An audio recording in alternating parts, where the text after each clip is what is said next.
ফের হাইকোর্টের দ্বারস্থ হয়েছেন অভিষেক বন্দ্যোপাধ্যায়ের আত্মসহায়ক সুমিত রায়। দ্রুত শুনানির আর্জি খারিজ করে দিয়েছেন বিচারপতি সৌগত ভট্টাচার্য।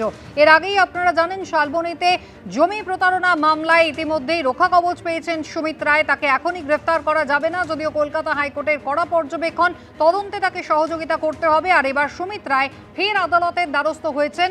দ্রুত শুনানির আর্জি তার খারিজ করে দিয়েছেন বিচারপতি সৌগত ভট্টাচার্য। কলকাতা হাইকোর্ট এবং সুপ্রিম কোর্টে আগাম জামিন পেয়েও অস্বস্তিতে রয়েছেন সুমিত রায়। ফের হাইকোর্টের দ্বারস্থ হয়েছেন তিনি। তার দ্রুত শুনানির আর্জি বিচারপতি সৌগত ভট্টাচার্য খারিজ করে দিয়েছেন।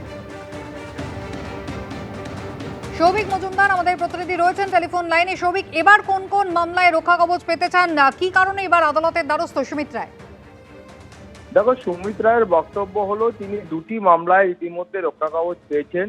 একটি মামলায় তিনি কলকাতা হাইকোর্ট থেকে পেয়েছেন এবং অপর একটি মামলায় তিনি সুপ্রিম কোর্ট থেকে রক্ষা কবচ পেয়েছেন। কিন্তু এখনো তার বিরুদ্ধে আরো 4টি মামলা সেগুলি বিচারাধীন রয়েছে। সেই মামলাগুলির ক্ষেত্রে তিনি কোনো রকম রক্ষা কবচ পাননি। সেই মামলায় তার বিরুদ্ধে এফআইআর হয়েছে। তার সন্ধানে তার বাড়িতে ইতিমধ্যে পুলিশের যারা আধিকারিক রয়েছে সেই আধিকারিকরাও গিয়েছেন। ফলেতে সেই মামলাগুলিতে যে কোনো মুহূর্তে সুমিত রায় গ্রেফতার হতে পারেন, এই আশঙ্কা থেকেই তিনি কিন্তু বিচারপতি সৌগত ভট্টাচার্যের এজলাসে মামলা করেছেন। তিনি দ্রুত শুনানির আবেদন করেছিলেন, কিন্তু দ্রুত শুনানির সেই আবেদন আজকে কলকাতা হাইকোর্টের তরফ থেকে খারিজ করা হয়েছে। মাননীয় বিচারপতি সৌগত ভট্টাচার্য বলেছেন যে নিয়ম মেনে প্রতিটি মামলার শুনানি হয়, এই মামলাও সেই একই নিয়ম মেনে শুনানি হবে। ফলে দ্রুত শুনানির যে আবেদন রয়েছে সেটা কিন্তু কলকাতা হাইকোর্ট আজকে গ্রহণ করেনি। তুমি জানো যে এর আগে শালবনী এবং জেবরা, এই দুটি মামলায় তিনি রক্ষা কবচ চেয়ে কলকাতা হাইকোর্টে এসেছিলেন। জেবরার যে মামলা ছিল, যেটা চাকরি দেওয়ার নাম করে প্রতারণার মামলা, সেই মামলায় কলকাতা হাইকোর্ট রক্ষা কবচ দিয়েছিল। কিন্তু শালবনীর যে মামলা, জমি দখলের যে মামলা, সেই মামলায় কলকাতা হাইকোর্ট কিন্তু কোনো রক্ষা কবচ দেয়নি। ফলে সেই মামলায় আগাম জামিন চেয়ে সুমিত রায় তিনি সুপ্রিম কোর্টে গিয়েছিলেন এবং সুপ্রিম কোর্টের তরফ থেকে প্রাথমিক পর্যায়ে একটা রক্ষা কবচ আপাতত দেওয়া হয়েছে এবং বলা হয়েছে আপাতত সুমিত রায়কে গ্রেফতারি নয়, সেই ধরনের একটা রক্ষা কবচ সুপ্রিম কোর্টের তরফ থেকে দেওয়া হয়েছে।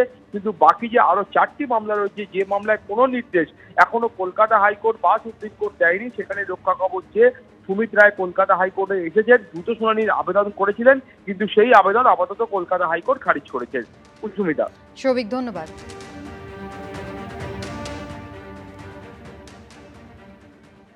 আজ সকালেই দিল্লিতে এনসিপিআই সাংসদদের সঙ্গে প্রধানমন্ত্রী বৈঠক করলেন। ব্রেকফাস্ট মিটিং ছিল এবং 1 ঘন্টা সময় বরাদ্দ করা হয়েছিল। লোক কল্যাণ মার্গে নিজের বাসভবনে এনসিপিআই সাংসদদের সঙ্গে প্রধানমন্ত্রী বৈঠক করলেন। গোটা দেশ তথা পূর্ব ভারতের উন্নতির জন্য কাজ করার নির্দেশ তিনি দিয়েছেন। পূর্ব ভারত পিছিয়ে আছে, ওই অঞ্চলের ওপর বিশেষ গুরুত্ব দিতে হবে, এমনটাই জানালেন বৈঠকে যোগ দেওয়া এনসিপিআই সাংসদ জগদীশ বর্মা বাসুনিয়া। কি দিশা নির্দেশ দিলেন প্রধানমন্ত্রী আপনাদেরকে?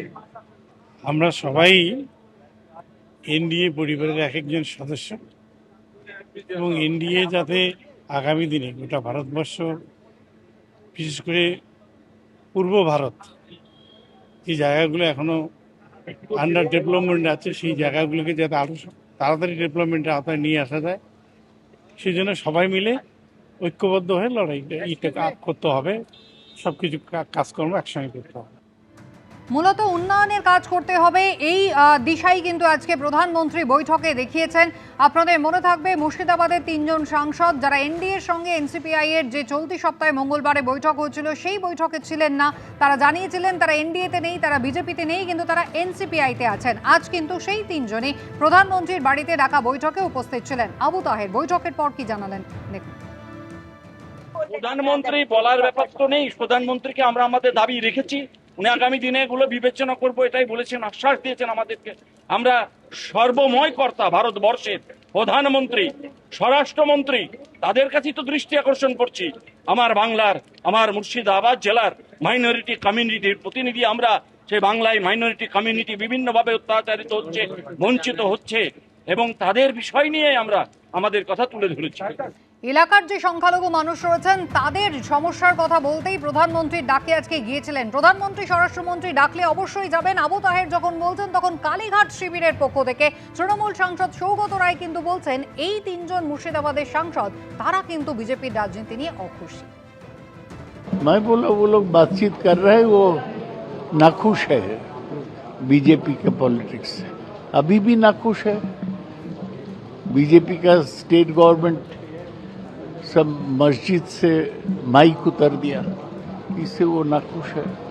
চলতি সপ্তাহে আপনারা দেখেছিলেন এনডিএর বৈঠক ছিল মঙ্গলবার এবং সেখানে একেবারে এনসিপিআই এর সাংসদরা বৈঠকে যোগ দিয়েছিলেন। মুর্শিদাবাদের 3 জন সাংসদ এবং দেব তারাও উপস্থিত ছিলেন না, যদিও প্রথম সারিতে কাকলি ঘোষ দস্তিদার, সুদীপ বন্দ্যোপাধ্যায় তাদেরকে দেখা যায়। সুদীপ বন্দ্যোপাধ্যায় আজকের বৈঠক শেষে কি জানালেন দেখুন।